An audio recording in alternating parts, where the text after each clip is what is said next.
танцювати біля неба, надію нести, червоні стрічки плести, дарувати людям сонця, палки відчуття. Отака мрія моя.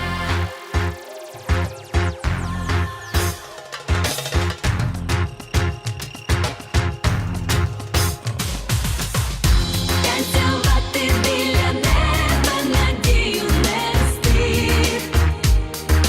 червоні стрічки плести, дарувати людям сонця, палки відчуття. Отака мрія моя.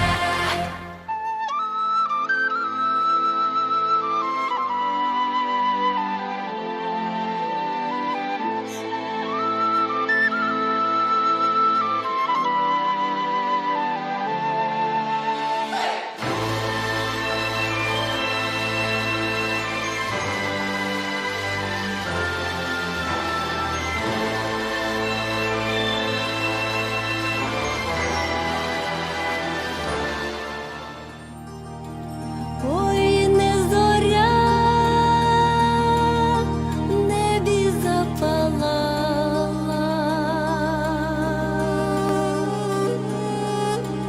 то на землі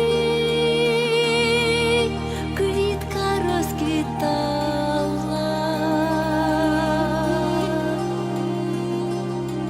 там, де трава, як зелений шовк, ранок прийшов, але квітку не знайшов.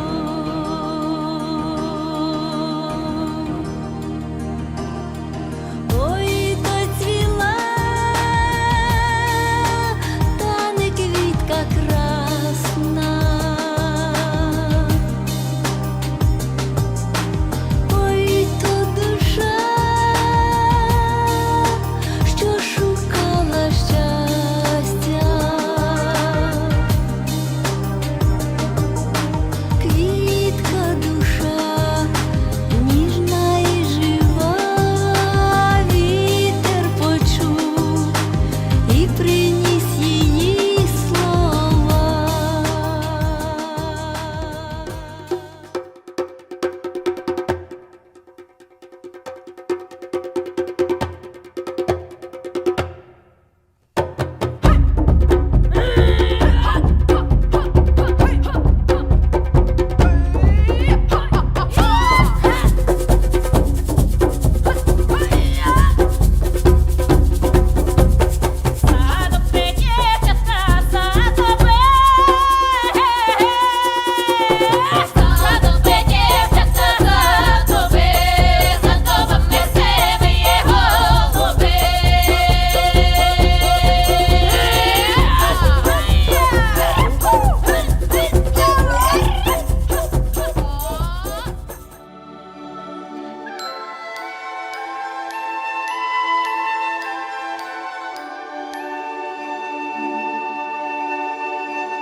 Накупала біля річки, тихо дівчина співала,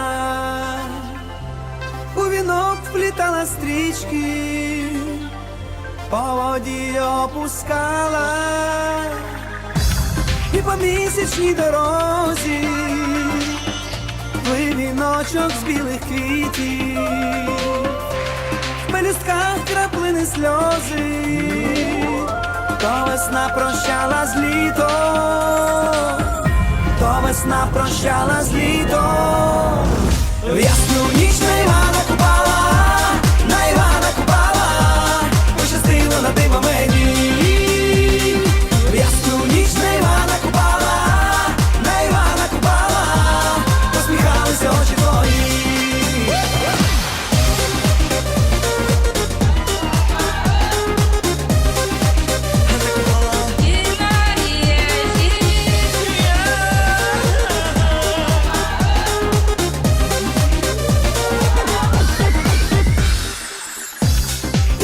дівчина співала над рікою до світання.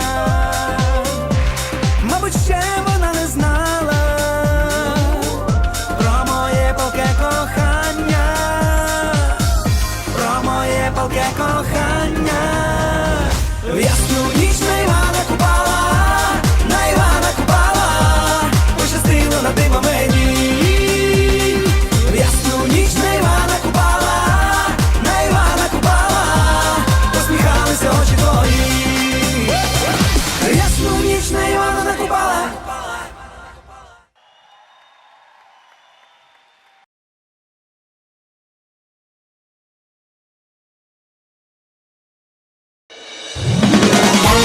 이제 사랑을 알아요.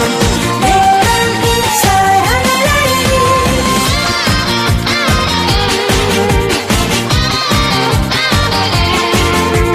나 이제 사랑을 알아요. 꺾어진 나이라고 무시하지 말아요. 인생의 계급자는 늘어만 가고 온몸이 쑤시고 아파와도 마음은 이팔 청춘입니다. 아, 불꽃 같은 사랑을 할래요. 나는 아직 뜨겁답니다. 나약하거라 숫자약하거라 야속한 세월아, 너 먼저 가거라. 나 이제 사랑할 나이. 이제 사랑을 알아요. 내가 사랑을 알아요.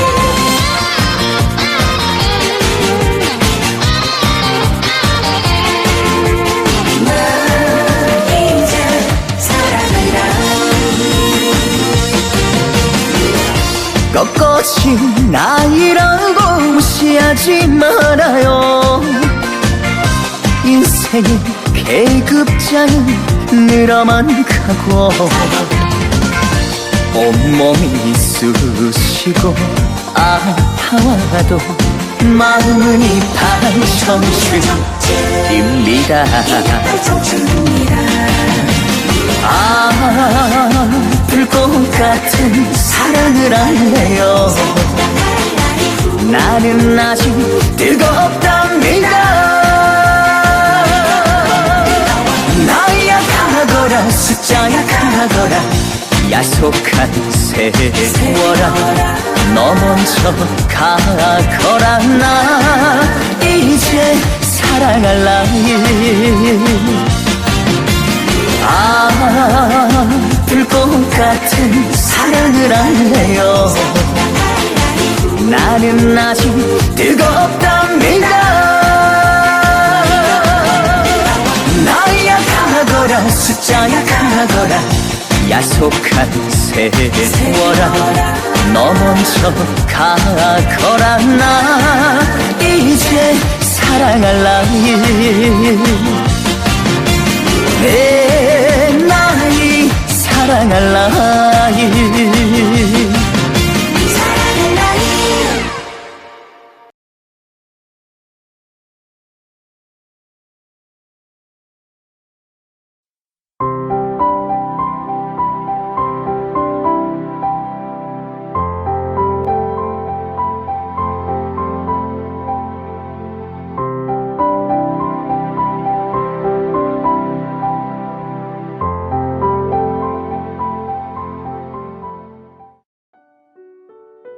옛날 한 시골 마을에 늙은 어머니와 아들이 살았습니다. 아들이 산에서 해온 나무를 시장에 내다 팔아 근근히 먹고 살 정도로 매우 가난했지만 어머니와 아들은 행복하게 살았습니다. 세월이 지나 아들이 장가갈 나이가 되었지만 가난한 형편 속에 장가를 보낸다는 건 쉽지 않았습니다. 어머니는 그런 아들을 바라보며 마음이 몹시 아팠습니다. 여느 때처럼 아들은 나무하러 가고 어머니는 마당을 쓸고 있었습니다. 응? 이게 뭐야? 잘못하면 다치겠네. 마당을 쓸고 있던 어머니는 호미로 돌 주위를 파기 시작했습니다. 그 돌에 묻은 흙을 털고 보니 그것은 번쩍번쩍 빛나는 금덩어리였습니다. 아이고, 이게 뭐야? 금덩어리. 금덩어리를 보는 순간 얼른 흙으로 다시 덮어버렸습니다. 우리 집 마당에 이렇게 큰 금덩이가 있었다니. 그날부터 어머니는 밤에 누우면 금덩이를 가지고 할 수 있는 일들이 생각나 잠을 이룰 수 없었습니다. 저 금덩어리면 집도 사고 아들 장가도 보낼 수 있을 텐데. 어머니는 이런저런 생각을 하느라 몇 날 며칠을 계속해서 잠을 설쳤습니다. 며칠간 안색이 좋지 않은 어머니가 걱정돼 아들이 물었습니다.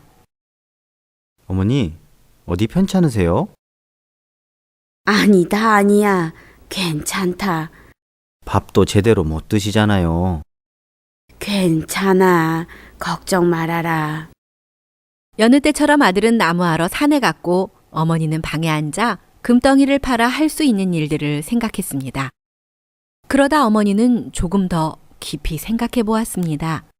금덩이가 있다는 사실을 알게 된다면 아들이 산에 나무를 하러 갈까? 윗마을 부잣집 자식들은 낮이고 밤이고 술이나 마시고 흥청망청 돈이나 쓰고 지낸다는데 우리 아들은 이렇게 큰 돈이 생겨도 그 부잣집 자식처럼 안 지낼 수 있을까? 곰곰이 생각해 보니 부자가 돼도 행복이 얼마 가지 않을 것 같았습니다. 어머니는 몇 날 며칠 깊이 생각해 보고 결심했습니다. 얘야, 내가 너한테 하고 싶은 이야기가 있다. 예, 어머니. 내가 요즘 밤마다 이 집에 대한 안 좋은 꿈을 꾸는데 여기서 오래 살면 건강이 계속 안 좋아질 것 같구나. 우리 다른 곳으로 이사를 가면 어떻겠니? 어머니, 그게 뭐 어렵습니까? 당장 이사 갈 준비를 하죠. 그래, 고맙구나. 얼마 후 어머니와 아들은 아주 먼 곳으로 이사를 갔다고 합니다. 금덩이는 그 집 마당에 그대로 묻어둔 채 말입니다. 누구나 잘 먹고 잘 살고 싶은 욕구가 있습니다. 그 욕구를 그대로 따라가면 행복할 것 같지만 결국 불행해집니다. 이야기 속 어머니처럼 깊이 사고하는 사람만이 우리를 불행하게 하는 욕구를 이길 수 있습니다. 지혜로운 자는 두려워하여 악을 떠나나 어리석은 자는 방자하여 스스로 믿느니라.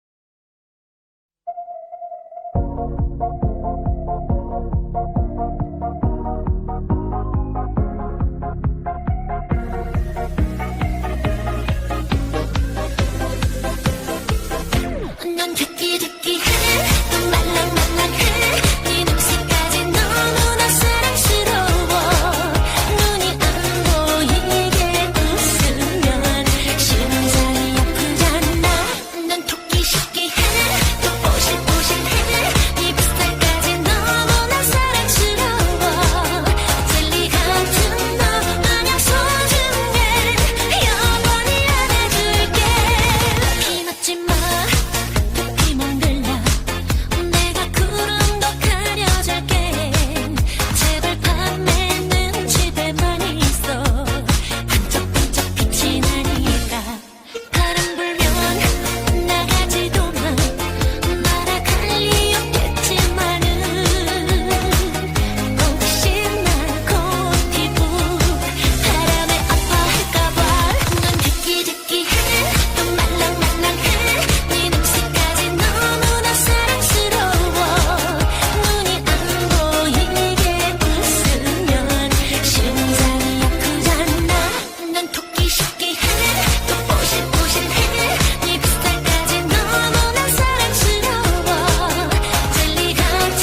놀아달라고 툭 가는 데 쓰고 해요.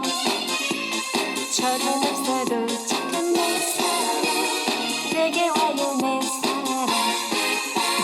가끔씩 애교스런 박사는 뒤로 웃기하는 새스도 있고 소풍 가는 애처럼 도시락 두고 점심도 함께하지요. 어불버불의 불빛바 내 사랑 나의 어불바 어불버불의 불빛바 사랑해요 어불바.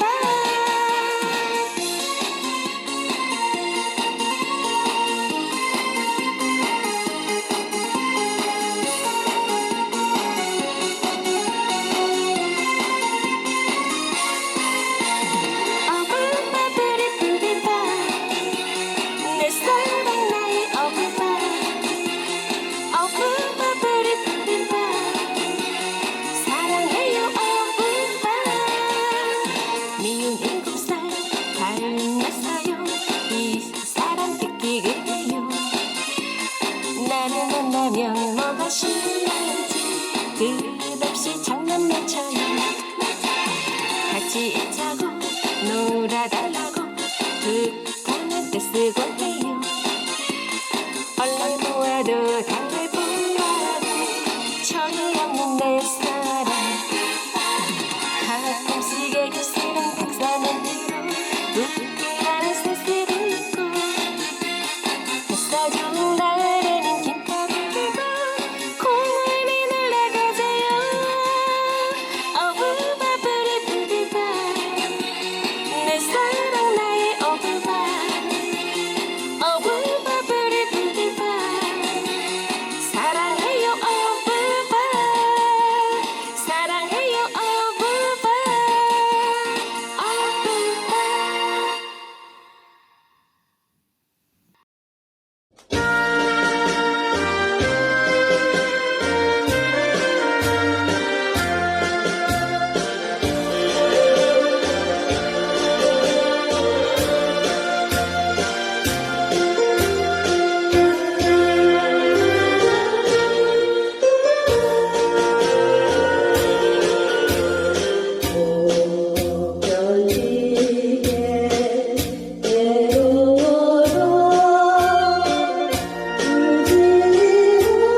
안녕하십니까. 마인드 강사 김준호입니다. 오늘은 마음의 항체를 만드는 백신이라는 주제로 여러분들과 이야기를 나눠보도록 하겠습니다. 코로나 바이러스에 대한 첫 감염 뉴스가 전해진 지 벌써 1년이 지나가고 있습니다. 코로나는 우리가 사는 세상을 크게 바꿔놓았고 아직도 우리 곁을 떠날 기미를 보이지 않고 있습니다. 또 수백만 명의 귀한 생명을 잇는 재앙들이, 그런 뉴스가 계속 들려지고 있고, 이 코로나 바이러스가 언제 종식될지 모르겠지만 많은 사람들이 이 코로나가 하루속히 종식이 되어서 또 새로운 밝은 삶을 찾을 수 있도록 간절히 또 이렇게 바라고 있는 것을 봅니다. 코로나 바이러스는 일반 감기를 일으키는 바이러스를 포함하여 사스, 메르스 등 각종 질병을 일으킬 수 있는 코로나 바이러스과에 속한 바이러스를 말합니다. 이 코로나 바이러스는 최근까지 흔하고 평범한 바이러스였습니다. 그러나 코로나19가 출현하여 세상을 뒤흔들면서 코로나 바이러스는 그 존재감을 강하게 드러내고 있습니다. 코로나 바이러스에 대해 우리는 아직 모르는 것이 많습니다. 코로나19의 특징 중 하나는 우리 몸의 선천성 면역 시스템을 억제한다는 것입니다. 코로나19 바이러스는 우리 몸에 들어와서 실제로 우리 몸을 지키고 있는 일선의 경비병들을 무력화시키고 마침내 우리의 폐와 또 다른 장기들로 급속히 감염을 확산시키면서 염증 반응을 일으키게 합니다. 그리고 사람의 몸을 이제 숙주로 삼아서 호흡기를 통해서 다른 많은 사람들에게 전파하고 그러면서 이 바이러스가 퍼져 나간다는 것입니다. 코로나 바이러스의 가장 좋은 대응 방법은 애초에 감염되지 않는 것입니다. 이제 바이러스에 이렇게 마스크를 우리가 이제 권하고 있죠. 마스크를 우리가 사용하는 것이 가장 좋은 방법이라고 합니다. 바이러스가 우리 몸에 한번 퍼진 후에 치료하는 것은 대단히 어렵고 또 후유증이 남을 수가 있다고 합니다. 이러한 이 바이러스와의 전쟁을 종식시키기 위한 최적의 무기는 백신이라고 합니다. 우리가 여러 가지 치료법을 가지고 치료도 하고 있지만 백신으로 우리가 이제 이 바이러스를 퇴치하기 위해서 지금 우리가 예방 접종을 받고 있죠. 백신의 목적은 능동 면역을 얻는 것입니다. 이것이 이제 백신의 모습입니다. 예방 백신의 모습이죠. 아까 그 빨간 것은 코로나 바이러스고, 이 백신의 목적은 능동 면역을 얻는 것인데 가장 단순한 방법이 뭐냐면은 우리가 병에 걸렸다가 낫는 것이 가장 효과적이라고 합니다. 하지만 우리 몸은 병원체가 들어오면 선천성 면역성을 통해 병과 막 싸우는 것이죠. 그 사이에 면역세포들이 자연스럽게 후천성 면역을 얻어서 이제 그 병을 이기고 몰아내게 되는 것인데, 그런 이치인데, 그러니까 우리가 어릴 적에 우리가 홍역을 한번 알았던 사람들이 있어요. 홍역을 알았던 사람들은 일생에 홍역에 걸리지 않습니다. 그렇죠? 그래서 이런 것처럼 이렇게 사람들이 모든 병에 걸렸다가 회복되면서 충분한 면역을 확보하는 방법, 이것은 이제 보편적일 수 없고 또 여기에만 의존할 수 없다는 것입니다. 그래서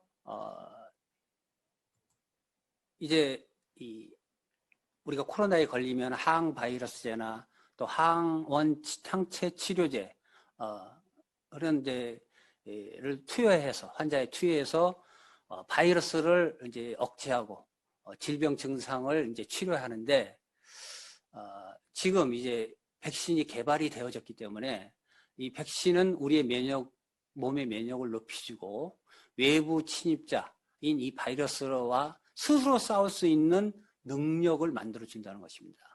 그래서 그 감염 자체를 막아주고 또 이 백신은 바이러스의 일부 성분을 이루는 항원을 체내에 이제 투여하게 해서 우리 몸의 면역 체계가 그 바이러스와 대항해서 싸우는 그런 항체를 생성하도록 유도한다는 것입니다. 일종의 전투 예비 훈련을 한 것 같은 원리입니다. 그래서 이 약한 이 바이러스를 우리 몸에 넣어줘서 우리 몸이 적응을 해서 그 기운을 기억했다가 정말 그 기운이 센 균이 들어왔을 때는 맞서 싸워서 이길 수 있다는 것이죠. 그것이 이제 백신을 맞으면 우리 몸에 생겨나는 항체인 것입니다. 그래서 실제 이제 바이러스가 이제 들어왔을 때 우리가 그것을 이길 수 있어. 이것을 이제 예방 백신이라고 하는 거예요.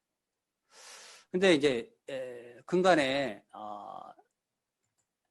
이 화이자 백신이라고 그러면 화이자, 모더나 뭐 해서 여러분들이 이제 익히 자주 듣고 있는 그런 이제 백신의 종류들이 이렇게 있는데 이것은 mRNA 이 백신 플랫폼 기술이라고 합니다. 이 mRNA 이 기술 플랫폼을 이용해서 이 백신을 만들고 있는데요. 이 기술은 이 코로나가 나오기 전에 발병하기 전에도 이 기술을 지금 이제 완성해서 진행을 하고 있었어요. 개발하고 진행을 하고 있었는데 코로나가 발병하면서 이 기술을 이 발명한 것을 우리가 적용하게 된 것이죠. 이것이 mRNA 방식 이 백신 플랫폼 기술입니다. 이것은 원리면에서 가장 이상적이고 부작용 역시 적은 방법이라고 합니다. 그래서 코로나19 백신 개발 과정에서 실용화된 최신 기술이라고 할 수 있죠.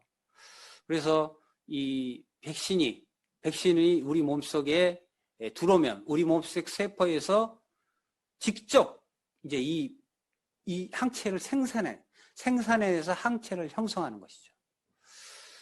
이것이 이제 mRNA를 이용해서 만든 백신이라고 합니다. 이 백신을 개발하는데 이 방식은 보통 10년 이상 걸리는데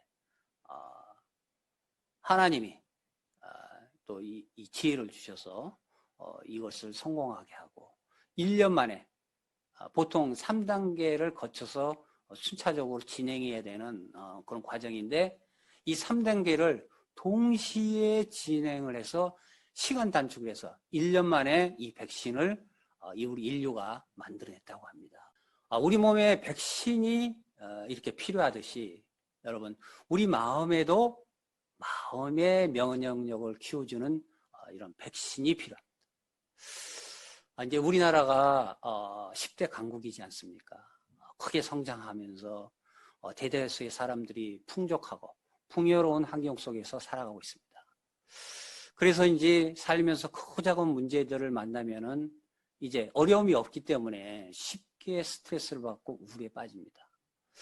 그 전에 우리 이 어르신들이 어렵게 살고 그럴 때는 굉장히 강하고 정신력도 좋고 그렇죠.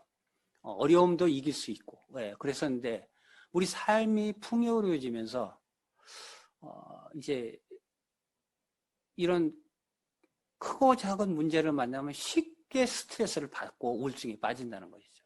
물론 우리 인생에 이제 아무 문제 없이 우리가 꽃길만 걸을 수 있다면 얼마나 좋겠습니까? 하지만 우리 삶의 과정에서 우리는 많은 문제를 겪을 수밖에 없고 또 이로 인해서 사람들이 또 이 주변 사람들을 향해 마음을 닫고 또 거리를 두고 그리고 이제 문제에 부딪히지 않고 피하려고 하는 거죠. 왜냐하면 그 자체가 핑고는 삶이 되어지니까. 그래서 때로는 가족으로부터 또는 사회로부터 고립되어서 더 깊은 나락으로 떨어질 수가 있다는 것입니다. 우리가 세상이라는 바다를 자유롭게 항해하면서 높은 파도도 넘고 또 이겨내기 위해서는 마음의 항체가 필요한 것입니다. 그렇다면 어떻게 마음의 항체를 만들까? 우리 몸의 백신이 작용하는 것에서 우리가 또 생각해 볼 수 있는 것 아니겠습니까? 우리에게 오는 작은 문제와 부담을 피하지 않고 부딪혀가면 그에 대한 마음의 면역력이 자연스럽게 형성이 됩니다. 누구나 살다 보면 피하고 싶은 문제가 있고 부담이 있기 마련입니다. 그것을 우리가 쉽게 피해갈 수도 있습니다. 하지만 내가 피해버린 그곳이 내 인생에 넘을 수 없는 한계선이 되어 그 울타리를 벗어나지 못하고 그 안에서 맴도는 인생을 살아야 할 때가 있다는 것입니다. 그러나 지금 내 앞에 있는 불가능한 문제에 맞서 싸우고 마침내 어렵사리 이긴 그런 경험들이 하나하나 쌓여질 때는 이보다 더 큰 부담을 만나더라도 우리가 떨쳐낼 수 있는 마음의 항체를 얻는다는 것입니다. 그 힘은 인생의 지평을 마음껏 넓혀주고 또 그 마음의 바탕이 되어서 우리가 그 길을 가면서 또 나를 도와주는 여러 손길들을 만나면서 그들의 도움을 통해 우리가 더 성장하고 그러면서 내 마음에 감사라는 또 다른 또 형태의 이 항체가 만들어진다는 것이죠. 예. 마음에 감사라는 그 항체가 만들어진다는 것입니다. 그러면 우리가 마음의 병 또 육체의 병이 어떻게 만들어지고 우리가 어떻게 그것을 이겨나갈 때 우리가 강해지고 우리 마음에 항체가 형성되는지 우리가 한번 짚어보기로 하겠습니다.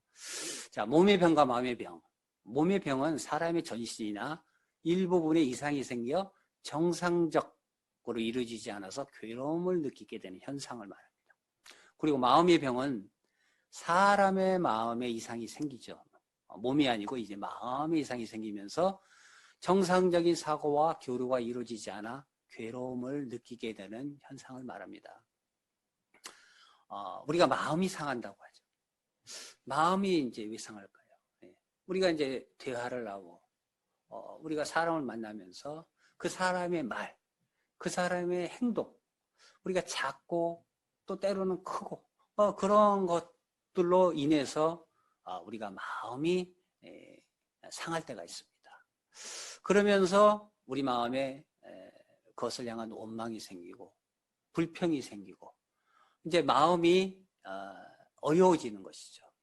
그러면서 내 마음을 닫게 되고 또 그 사람과 이 대화의 단절을 가져가고 또 이어서 스스로 마음에 이제 고립이 되어지는 거죠. 고립이 형성되는 것이죠. 그러면 이제 그것이 마음의 상처가 됩니다. 마음이 아프죠. 마음이 쓰라리죠. 예. 마음의 고통이 돼요. 마음의 상처가 발전이 되면서 이제 이 마음이 어려워지는데 그것은 이제 표면적인 원인이라고 합니다. 표면적으로 우리 마음에 나타나는 현상이죠. 그러면서 그것이 마음의 병으로 진행이 돼요. 그 마음의 병이라는 것은 우리가 우울증이 올 수도 있고 때로는 신경정신병, 쇠약병. 또 어떤 사람은 요즘에는 조울증도 많고 공황장애도 많고 하는데 대표적인 것이 마음이 고립되면서 우울증을 우울증으로 발전하게 되는 것이죠. 그러다 보면 사람들이 극단적인 생각을 하게 되어지고 또 극단적인 행동을 또 하게 된다는 것이죠. 마음을 닫고 대화가 단절이 되고 고립이 되면서 마음의 상처를 입고 그 상처가 깊어지면서 마음의 병으로 진행이 되어지면서 우울증과 신경정신병을 유발하면서 그것이 극단적인 선택을 하는 그런 마음의 세계로 진행이 된다는 것이죠. 그러면 이제 이것이 표면적인 원인인데, 그럼 근본적인 원인은 무엇인가? 근본적인 원인은 마음이 약한 데서. 마음이 약하기 때문에 쉽게 마음이 상하고, 마음이 여리고 약하기 때문에 마음의 상처를 입는다는 것입니다. 그러면은 이제 그런 마음이 약한 사람은 마음이 이제 어려움이나 작은 부담이 오면은 이제 피하는 것이죠. 그 어려움이나 부담이 오면은 먼저 피하는 마인드, 자꾸 그것을 피해가는 사람이 있다는 거죠. 근데 그 피하는 마인드가 아니고 그 어려움이나 부담이나 문제가 왔을 때 생각을 하게 되고, 그것을 극복하려는 마음, 극복하는 마인드, 넘어가는 마인드, 그 마인드의 변화를 통해서 인생도 변화가 되어진다는 거죠. 이제 우리가 어려움, 이런 부담들이 왔을 때 늘 피하고 마음이 약해서 피했는데, 그것을 피하는 것이 아니고 그것을 부딪혀서 극복하고 한 번 넘어가고 두 번 넘어가고 크고 작은 일들을 넘어갈 때 우리의 마음은 점점 강해지면서 마음의 항체가 형성이 됩니다.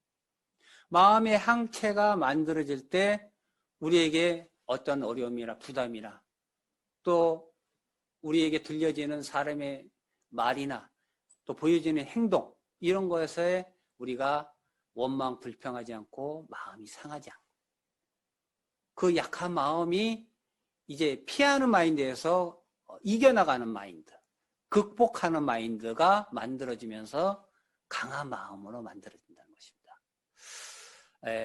성경에 보면은 모세라는 사람이 납니다. 모세가 이스라엘 백성들을 이끄고 홍해 바다를 건너서 출애굽을 한 사람이죠.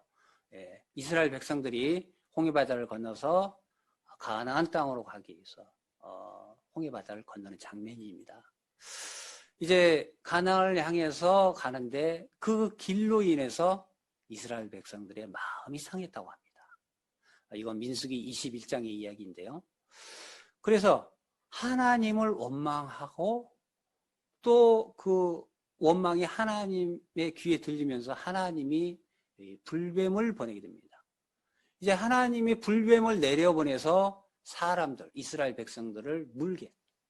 이제 불뱀에 물린 자마다 그 강한 도구 인해서 생명을 잃고 이제 죽어가는 것입니다. 사람들이 이제 너무 괴롭고 힘들고 하니까 이제 모세를 찾아가서 모세에게 말하는 거죠. 보세요.